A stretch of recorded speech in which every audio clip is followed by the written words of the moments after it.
안녕하세요. 까막눈입니다. 미국 대선이 어느덧 2달 앞으로 다가왔습니다. 이번 대선은 바이든 대통령의 출마 포기 선언으로 민주당 대선 후보가 교체되어 민주당의 카멀라 해리스 그리고 공화당의 도널드 트럼프 간의 대결로 최종 확정되었습니다. 과연 미국의 47대 대통령은 누가 될까요? 두 후보가 추구하는 가치는 극명하게 다릅니다.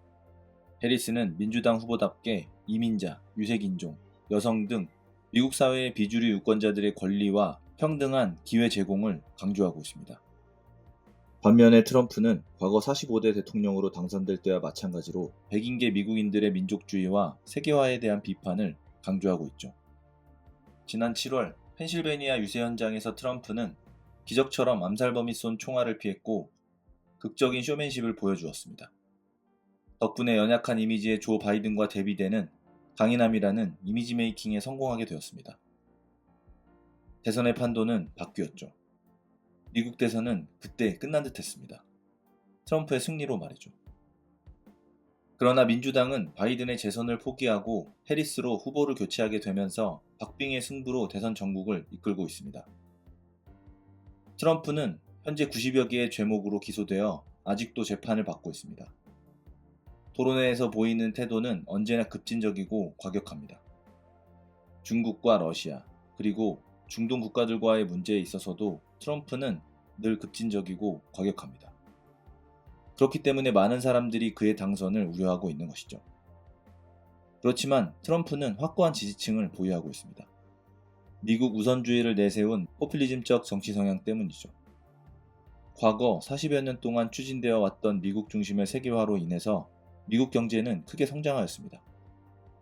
그러나 그 성장의 결과를 나눠받지 못한 미국 노동자들은 능력주의라는 이름으로 세계화의 과실을 독식했던 미국 상류층에 대한 분노를 트럼프를 앞세워 표출하고 있는 것입니다.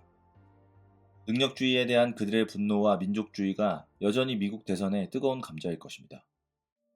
그렇기 때문에 트럼프가 왜 그렇게 미국 우선주의를 강조하고 여전히 민족주의를 내세운 포퓰리즘적 정치로 대권에 도전하고 있는지 유심히 살펴볼 필요가 있습니다. 이를 위해 우리는 2020년 출간되어 미국 사회에 깔려있던 능력주의 이념에 대한 비판으로 미국 사회에 큰 반향이 되었었던 마이클 샌델의 공정하다는 착각에 대해서 살펴보도록 하겠습니다. 이 책에서 마이클 샌델은 영국의 브렉시트, 트럼프 당선 등과 같은 포퓰리즘적 민족주의 저항을 세계화에 대한 유권자들의 분노라고 이야기하고 있습니다. 세계화 추진을 통해서 강조된 인종적, 민족적, 성적 다양성에 대한 분노와 세계화에서 소외된 노동계급의 분노가 표출된 것이라고 생각하고 있는 것이죠. 40여 년간 진행된 세계화 프로젝트의 정치적 실패가 핵심이었다라는 것입니다. 그리고 세계화 프로젝트는 중도 좌파 정당들이 모든 문제를 경제 문제로 취급하고 지지 기반이었던 노동자와 중산층 유권자 대신에 전문 직업인들의 편에 서서 세계화의 과실을 불균등하게 배분하게 되면서 실패하게 되었다고 말하고 있습니다. 더욱이 세계화 프로젝트는 승자와 패자를 능력주의라는 이름으로 구분하게 되었다는 문제를 가지고 있었습니다. 즉, 성공한 사람은 그 사람의 재능과 능력 때문에 성공한 것이기 때문에 더 많은 보상을 가져가는 것이 당연하고, 패자는 본인의 능력과 노력이 부족해서 실패한 것이기 때문에 보상을 덜 가져가는 것은 너무나 당연하다고 생각하게 되었던 것이죠. 이러한 미국의 능력주의의 오만은 우연과 타고난 행운을 잊어버리게 만들었고, 승자들을 오만으로, 패자들을 굴욕과 분노로 몰아가게 했던 것입니다. 능력주의 이념 하에서 공공선이란 GDP로 환산할 수 있는 것이며, 어떤 사람의 가치는 그가 제공할 수 있는 상품이나 서비스의 경제적 가치에 달려 있었습니다. 능력과 공공선을 이처럼 도덕과 무관하게 보는 관점은 지속적으로 민주사회를 약화시켰습니다. 이로 인해 포퓰리즘의 반격을 촉발하게 되었고, 이 반격이 텅 비어버린 공론장에 민족주의 이념을 채워넣게 되었던 것입니다. 민주정치가 다시 힘을 내도록 하려면 우리는 보다 건실한 정치 담론을 찾아내야 합니다. 그것은 우리의 사회적 연대에 심각한 피해를 입히고 있는 능력주의를 진지하게 재검토함으로써 가능할 것입니다. 능력주의 이상은 개인의 책임을 중요하게 여깁니다. 개인이 자기 행동에 책임을 지도록 하는 것은 바람직한 것이지만, 그렇다고 해서 우리 삶에 주어진 모든 결과를 다 책임져야 한다고 말할 수는 없습니다. 왜냐하면 주어진 결과라고 말할 때 그것은 어떤 운명이나 우연이나 신의 섭리 등에 따라 정해져 주어진 것이지 우리 스스로 노력으로 얻은 것은 아니기 때문입니다. 이것은 개인의 능력과 선택을 넘어서는 행운 또는 은총의 영역인 것입니다. 능력주의는 어찌 보면 성서신학과 두 가지 면에서 유사점이 있습니다. 하나는 인간 능력에 대한 것을 강조했다라는 것이고 나머지 하나는 불운한 사람들에 대해 굉장히 냉혹했다라는 것입니다. 미국의 기독교는 번영의 복음이라는 이름으로 신을 믿는 자에게는 부와 건강이 주어진다고 주장했습니다. 인간 능력과 의지를 강조했던 것이죠. 그리고 이러한 번영 복음은 근면한 노동을 장려하고 사회적 상승, 적극적 사고 등을 중시한다는 점에서 아메리칸 드림과 동일시 되었습니다. 번영 복음은 자신의 운명에 대해 자신의 책임을 강조하고 개인을 중시하는 관념이었습니다. 신학적으로 구원은 일종의 성취이며 우리 힘으로 얻을 수 있는 것으로 여겨졌던 것이죠. 이는 대단히 능력주의적인 이야기이며 능력주의 윤리처럼 개인의 책임을 극찬하는 관념이었습니다. 그리고 이러한 관념은 운이나 은총의 의미를 고려하지 않고 우리 자신이 스스로 우리의 운명을 책임진다고 여기고 있는 것입니다. 이러한 능력주의로 인해 미국 사회는 성공한 사람은 자신이 신의 일을 하고 있다고 생각하며 희생자들이 겪는 재난을 자업자득이라 여기고 희생자들을 업신여기게 되었던 것입니다. 우리가 우리 자신을 자수성가하고 자기 충족적인 존재라고 여길수록 우리보다 운이 덜 좋았던 사람들에 대한 배려가 힘들어지게 됩니다. 영국 마가렛 대처와 로널드 레이건은 사회가 시장에 더 많이 의존하도록 만들었고 이러한 시장 신앙은 능력주의 가치와 행동 방식을 부응하게 만들었습니다. 공정한 기회를 부여하는 시스템 위에서 시장은 개인에게 합당한 몫을 돌려준다고 여겼으며 모두가 경쟁에서 공평한 기회를 가지는 이상 시장에서의 결과는 능력주의적 보상을 받을 만했습니다. 90년대부터 중도 좌파는 시장이 공정하게 작동해야 함을 분명히 하려고 했습니다. 인종이나 계층, 종교, 민족, 성별이나 성적 지향성에 관계없이 모든 시민은 공평하게 경쟁할 수 있어야 했습니다. 그리고 차별을 없애고 기회를 늘리는 일은 시장을 보다 공정하게 만들고 더 많은 재능이 유입되도록 만드는 일이었으며 이로 인해 시장의 생산성을 높일 수 있을 것이라고 생각했습니다. 평등한 기회와 사회적 상승 이동을 보장한다는 이상은 오래전부터 아메리칸 드림의 일부였습니다.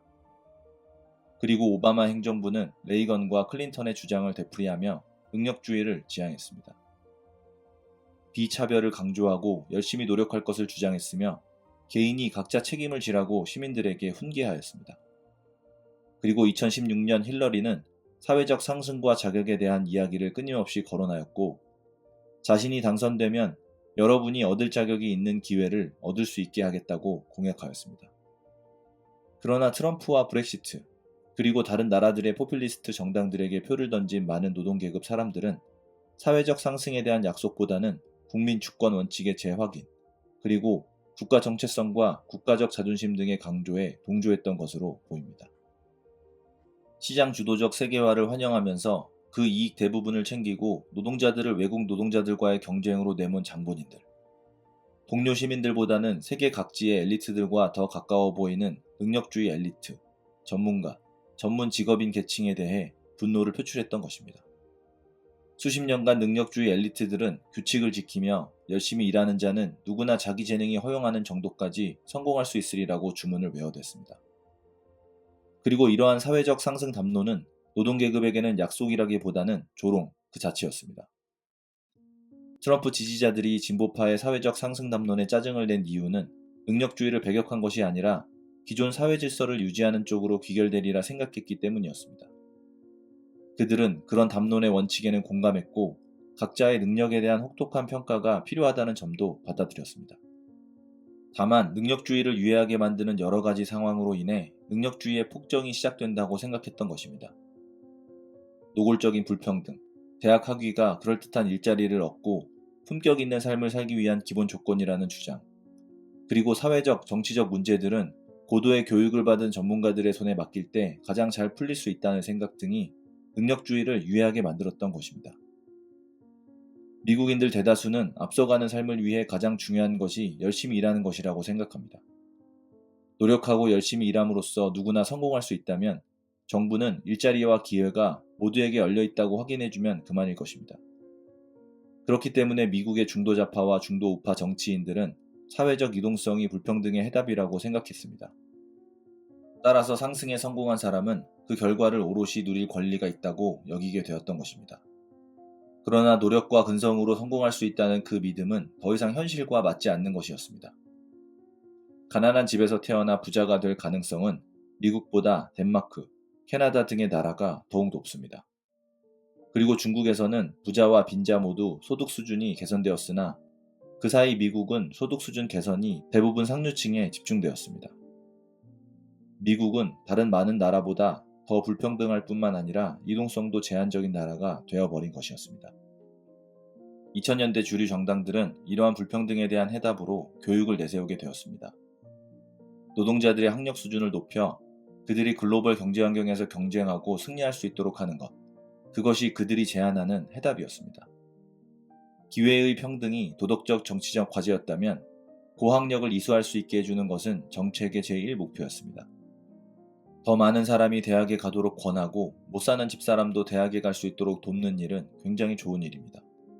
그러나 불평등과 수십 년 동안의 세계화로 노동자가 떠안게 된 고통을 해결하는 방법으로 오직 교육에만 집중하는 일은 심각한 역효과를 낳게 되었습니다. 대학 졸업장이 없는 사람을 은연중에 멸시하게 되었으며 노동자들이 패자가 된 것은 학력 수준이 떨어지기 때문이라는 도덕적 정당성을 부여하면서 학력주의를 조장하게 되었던 것입니다. 결국 대학에 가서 자신의 조건을 향상시키라고 노동자들에게 되풀이하는 것은 아무리 의도가 좋을지라도 결국 학력주의를 조장하고 학력 떨어지는 사람들의 사회적 인식과 명망을 훼손하게 되는 것이었습니다. 능력주의는 이렇게 학력주의를 조장하였고 학력주의는 영국과 유럽의 대의정부를 바꿔놓았습니다. 대졸자가 비대졸자를 통치하고 있으며 학력이 낮은 사회 구성원들은 서유럽 전체적으로 의회에서 밀려나게 되었습니다. 미국도 영국과 비슷한 패턴을 보이고 있습니다. 정부에 비대졸자가 거의 없는 이러한 상황은 능력주의 시대의 산물인 것입니다. 좋은 통치는 실천적 지혜와 시민적 덕성을 필요로 합니다. 공공선에 대해 숙고하고 그것을 효과적으로 추구할 수 있는 능력, 그것이 필요한 것입니다. 그러나 이러한 능력들은 오늘날 대부분의 대학에서 배울 수 없는 것들입니다. 더욱이 도덕적 인성과 통찰력을 필요로 하는 정치 판단 능력은 표준화된 시험에서 점수를 잘 따고 영문대에 들어가는 능력과 연관성이 없음이 드러나고 있습니다. 고학력자가 저학력자 동료 시민들보다 통치를 잘한다는 생각은 능력주의적 오만에서 비롯된 신화일 뿐입니다. 러시모어 산의 큰바위 얼굴로 기념되고 있는 4사람의 미국 대통령들 중 둘, 조지 워싱턴과 에이브러함 링컨은 비대졸자입니다. 또한 마지막 비대졸자 미국 대통령인 해리 트루먼은 미국 최고의 대통령 중 하나로 꼽히고 있습니다.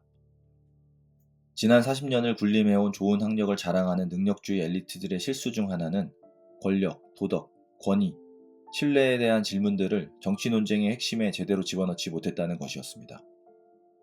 민주주의 규범이 과연 살아남을 수 있을지 걱정하고 있는 이 시점에 능력주의 엘리트의 오만과 비전의 협소함에 대한 불만은 별것 아닌 듯 보일 수 있습니다. 그러나 불만이 지금 이 지경까지 정치를 끌고 온 것입니다. 그런 불만을 트럼프와 같은 포퓰리즘 권위자들이 잘도 써먹은 것입니다. 능력주의와 기술 관료 정치의 실패를 바로 바라보는 일. 그것은 그런 불만을 제대로 접수하고 공동선의 정치를 다시 이미지화하기 위해 필수적인 단계일 것입니다. 결국 능력주의의 폭정을 극복한다는 것은 성공에 대한 우리의 시각을 바꾸고 정상에 오르는 사람은 스스로 잘나서 그런 것이라는 능력주의적 오만에 의문을 제기함을 뜻합니다. 지난 40년 동안 대졸자와 고졸자의 수입 격차는 2배로 늘었습니다. 세계화 시대가 고학력자에게는 많은 보상을 해주었지만 일반 노동자들에게는 아무것도 주지 않았습니다. 그리고 능력주의는 노동자들에게 더 악랄한 상처를 입히고 있습니다. 그들이 하는 일의 존엄성을 깎아내리고 있는 것이죠. 학력이 낮은 사람들에게 당신이 하는 일은 시장에서 별 가치가 없고 공동선에도 별 기여를 하지 않는다고 말하면서 노동자에게 던져주는 쥐꼬리만한 보상을 당연시하고 있는 것입니다. 이런 식의 사고는 도덕적으로 용납할 수 없는 것입니다. 직업의 시장 가치가 그것이 공동선에 기여하는 정도와 비례한다고 보는 것은 앞에서 살펴본 바와 같이 오류입니다. 그러나 지난 수십 년 동안 우리 사회에는 그런 생각들이 뿌리 깊게 박혀버렸습니다. 이로 인해 세계화에 뒤처진 사람들은 그들이 종사하는 일이 더 이상 사회적으로 존중받지 못한다고 느끼고 있습니다. 40년 동안의 세계화 과정에서 뒤처지고 불평등까지 심화된 가운데 그들은 오랜 두려움, 즉 내가 고물이 되어버린다는 두려움의 현실에 직면하고 있는 것입니다.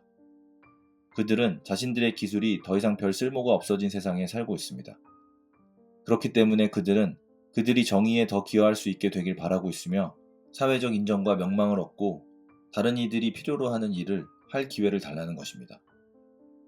마이클 샌델은 일의 존엄성을 회복하려면 우리 스스로 우리 경제 질서에 대한 근본적인 질문들을 던져야 한다고 이야기하고 있습니다.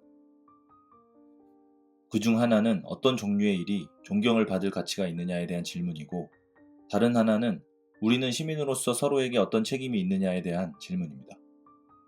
그러나 현실은 지난 40년 동안 시장 주도적 세계화와 능력주의적 성공관에 의해 이러한 도덕적 유대관계에 대한 인식은 자취를 감추게 되었습니다.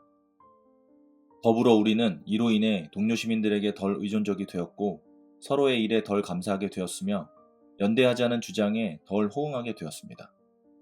그리고 능력주의적 인재선별은 우리 성공은 오로지 우리가 이룬 것이라고 가르쳤고 그만큼 우리는 서로에게 빚지고 있다는 느낌을 잃게 되었던 것입니다. 일의 존엄성을 회복함으로써 우리는 능력의 시대가 풀어버린 사회적 연대의 끈을 다시 매도록 해야 합니다. 사회적 상승에만 집중하는 것은 민주주의가 요구하는 사회적 연대와 시민의식 강화에 거의 기여하지 못합니다. 그렇기 때문에 막대한 부를 쌓거나 빛나는 자리에 앉지 못한 사람들도 고상하고 존엄한 삶을 살 수 있도록 할 수 있는 조건의 평등이 꼭 필요한 것입니다. 그것은 사회적으로 존경받는 일에서 역량을 개발하고 발휘하며 널리 보급된 학습 문화를 공유하고 동료 시민들과 공적 문제에 대해 숙의하는 것 등으로 이루어집니다. 서로 다른 삶의 영역에서 온 시민들이 서로 공동의 공간과 공공장소에서 만나 서로 다른 의견에 대해 타협하며 우리의 다름과 함께 더불어 살아가는 법을 배우는 것. 그것이 우리가 공동선을 기를 수 있는 방법일 것입니다. 능력주의 신념은 연대를 거의 불가능한 프로젝트로 만들고 있습니다. 대체 왜 성공한 사람들이 보다 덜 성공한 사회 구성원들에게 무언가를 해줘야 하는가? 라는 질문에 대한 답을 찾는 것은 우리 스스로 우리가 자수성가적 존재나 자기 충족적 존재가 아님을 깨닫느냐에 달려 있습니다. 사회가 우리 재능에 준 보상은 우리의 행운 덕분이지 우리의 업적 덕분이 아님을 찾아내는 것. 우리 운명의 우연성을 제대로 인지하여 스스로 일정한 겸손을 갖는 것. 그것이 필요할 때입니다. 그리고 이러한 자세가 능력주의 폭정을 넘어 보다 덜 악의적이고 보다 더 관대한 공적 삶으로 우리를 이끌어줄 것입니다. 지금까지 마이클 샌델의 공정하다는 착각이었습니다.